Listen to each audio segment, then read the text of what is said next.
Hey everybody, so today I'm going to try doing a vlog style kind of a video since I haven't uploaded in a while and I don't have that much to upload right now because working on the truck's been a slow process. I mean, I've gotten some good work done. I got the brakes fixed up enough to where I could drive it, and I'm going to start looking into the rear brakes, fixing those up this weekend so nothing leaks in the system anymore. But I'm a full-time student. Some of you guys might know that. Some of you probably don't. But being a full-time student doesn't leave me all the time in the world to go out and work on the truck. So it keeps me pretty busy with just all kinds of little things here and there. Things that you wouldn't really think about until, of course, you're trying to work on a project truck. But anyways, today's video, I'm just going to talk a little bit about the direction that the truck is headed and a little bit of the work that I'm going to be doing here in the near future. So I want, in the end, once everything's said and done, I want the truck to be lifted 4 to 6 inches. It's not a solid set in stone number, but that's about the number that I'm going to shoot for. And I also would like to run 35s, if not 37s, on 20 by 12 wheels. I want to have a big enough tire to where it doesn't just look dumb. I don't want to be skating or whatever the Instagram famous people are doing nowadays. But I still want an upgraded wheel size, and then I also want the tire to have a solid sidewall. I don't want it to be some like 10-inch tire stretched over a 12-wide wheel. That's just dumb. But before I go off on that tangent, I want to do that. I have a 4-inch exhaust straight pipe, and in the future I'll probably have to redo it. The back half of it is in pretty bad shape. So if I have to redo the whole thing, I'd like to upgrade to a 5 or even a 6-inch all the way down the truck. I'll be upgrading the turbo to the HX40-II, whatever. If you look it up online, it's the HX40. A lot of you guys will probably know what I'm talking about already. I'd like to get that turbo, upgraded injectors, the Feed the Beast mod, which is basically the upgraded lift pump and fuel lines so that you can get more fuel into the truck, therefore making more power. But I've been talking to a couple people on some GMT 400 forums that also have the 6.5 liter turbo diesel, and a lot of them had some really good information on performance mods that they've done to where their trucks are pulling right alongside the LBZ Duramaxes. And if you don't know much about them, they're pretty good diesel motors. They have lots of power. It'll run forever. If you want a Duramax, that's one of the ways to go, unless you get one of the brand new ones, which would be even better. But a lot of guys have been telling me about stuff like that. I need to, short term, I need to replace my harmonic balancer and work on the rear brakes. I just put on a 6-inch exhaust tip today. A lot of you guys are probably following me on Instagram already and have seen that my exhaust tip from the previous owner, not from me, the exhaust tip was ripped off the truck. Like, not sawed off poorly, but literally it hit the ground, hit something, and ripped it clean off.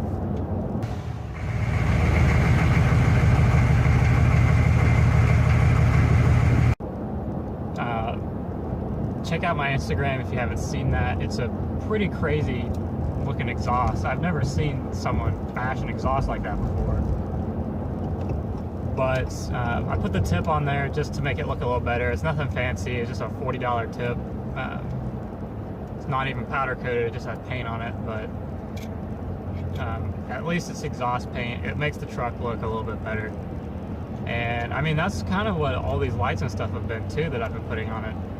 They're just making the truck look a little bit better, and honestly, replacing the headlights, making it a little safer. Until I can get the rest of the truck worked out. I don't want to run into all the repairs just buying parts left and right and hoping that that's what fixes it. I've been doing a lot of diagnostics, figuring out exactly what part I need to replace and figure out exactly why it failed to prevent it in the future from failing, which is prolonging my process, but in the end it will drastically pay, or it will greatly pay off, and I'll be really happy that I did it. It'll save me tons and tons of money, and I won't be playing the inexperienced mechanic's game of replace this and see what happens. I've got to replace, before I repaint the truck, which I will be doing, and I will be doing it myself. I will not be paying somewhere to repaint it, which I'm going to have to be real careful. I have a paint booth that I'm going to be able to use, which is the reason that I'm going to be painting the truck myself. If I didn't have a paint booth, I wouldn't be doing it. And I'm going to be painting it with the plastied up paint kit, but I am not doing black. I refuse to do a plastied up black. Every other person that plastied ups their car does it black, and they do it plastied up black, and they do an absolutely terrible job. I will be painting mine Sunburst Copper Metallic Orange, which is part of where my username comes from. That's the reason that it's Copper K2, and the K2 is because it's a K2500 pickup, but that's the color I'm going to be painting the truck. But before I do that, I'm going to have to replace the passenger front panel, and I'm going to probably have to just replace the whole bed. It's got lots of dings in it. The paint's in real bad shape on it, which, I mean, paint being in bad shape, I'm going to remove it and repaint it, but it's got all sorts of dings and dents and scratches, and it'll be easier just to replace it. So that'll be down the road sometime. And if I replace the whole bed, it'll give me much easier access to sand down and undercoat the frame, which is also something I need to do. Because the truck that I have, it's got a lot of little rough things here and there, but overall it's in really good shape for a northern truck. The only rust that it has is on the cab corners, and it's barely just started. It's not enough where I could sand it down and paint over it and be done with it. I will have to replace the cab corners, but it is very mild. And the frame has lots of surface rust, but it is extremely solid all the way around. It sands down nicely. All the axles, the suspension components, which is another tangent I'm about to get on, everything is pretty solid. It's all there. But it just has all sorts of dings and dents. You can tell it was a work truck from whoever owned it before me. It's got basically 240,000 miles. It's right about 239 right now. But the engine is strong. It has no blow-by, and it has a gnarly exhaust leak right at the manifold. So my turbo is not getting pressure, which is not very good for power, obviously. But these trucks are not speed racer trucks anyways. Any of you guys that own these 6.5 turbo diesels can vouch for that. They're just not fast. But anyways, the suspension components. The rear end of the truck has gone through some very rough times. It doesn't seem that it doesn't have any frame damage. I looked it over pretty heavily for that. It's got a clean title, clean Carfax. But somebody has taken it over way too big of a bump, or they overloaded the truck, or something. I think what happened is somebody took it off-roading and tried to go over a mini little cliff, but the cliff was too tall, It banged up the bottom of the truck pretty bad, which is why the exhaust got ripped off. It nailed the exhaust and just sheared it off, and it blew out both rear shocks. The truck does not have rear shocks on it.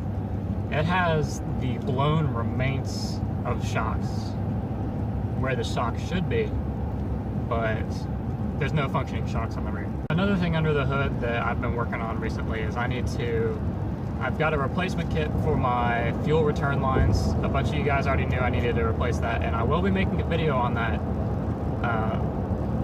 this Thursday, I think, and if not, this weekend. So I'll show you guys how to do that, and I'll show you guys how to replace your injectors, because I got some new injector seal rings just to kind of patch that up, because it's leaking a bunch of fuel right up at the front. Most of the problem is that the guy before me replaced his injector return lines, but he did not use a return line kit. He just went to the local hardware store, bought some rubber hose, and cut it up. So it's not the right size, and there's not clamps on it. And you can't fit clamps on it because the rubber hose itself is too thick, which is why it's leaking a lot of fuel. And I can't tell if it's leaking at the injectors or not, but the kit was only probably an extra 50 cents with the injector seal rings, the gaskets, that's what they are. It was only 50 extra cents or so with the gaskets, so I went ahead and bought those. Because when you're in there replacing something, it's one of those things that you just, if you can upgrade something and make it a little bit better and prevent some maintenance in the future, why not do it? Especially for the cost that it was basically nothing. So I've got to replace those. Once those are replaced, I'll be replacing the valve cover gaskets because it's got an oil leak. It's nothing crazy. It holds oil. It holds the proper amount of oil. It slowly leaks, and the turbo has a small leak in the oil feed as well, which is making the exhaust blow out some white smoke, not from the inside, from oil dripping down and hitting the manifolds. So it looks like the truck is constantly overheating, but it's just leaking oil right onto the manifolds and burning oil. The truck holds oil pressure. It stays cool, never overheats. Transmission seems real strong. I've put it under some small torture tests. Of course, it's not doing nearly the amount of work that it would be with the turbo, which is not that much anyways. But everything seems to be pretty solid on the truck. Overall, I'm real happy with my purchase. I did not pick it up for very much money at all. I got the truck for basically $1,000, clean title, and I was able to drive it home. See, another thing that I'd like to mention, it has a slow crank time. I mean, the motor cranks over fine. It's got good batteries. I replaced the batteries the day after I got it. But it just takes a little bit of time, which of course makes it sound like it's losing compression, which I think is at the injectors. That's another reason I bought the injector gasket kit, because I think it may be leaking a little bit of fuel there. So hopefully I'll get my compression back. But it starts up every time. It starts up in the coldest weather I've had it in, which was, I probably had it unplugged. The coldest I've had it was probably around 20 degrees. And I didn't think it would start, but I let it warm up. I let it warm up the glow plugs. I never plugged it in. And it cranked over a little long, and it sputtered a little bit at the beginning, but she fired right up. And I mean, overall, it's got a real healthy motor. But here in a sec, I'm gonna get back to the garage on campus, which is where I've had it for a while. and I'll go do a quick walk around and show you guys some of the stuff that I've done to it in the past couple weeks, just kind of as an update, and we'll go from there, I guess. Alright guys, so here we are at the truck. I'll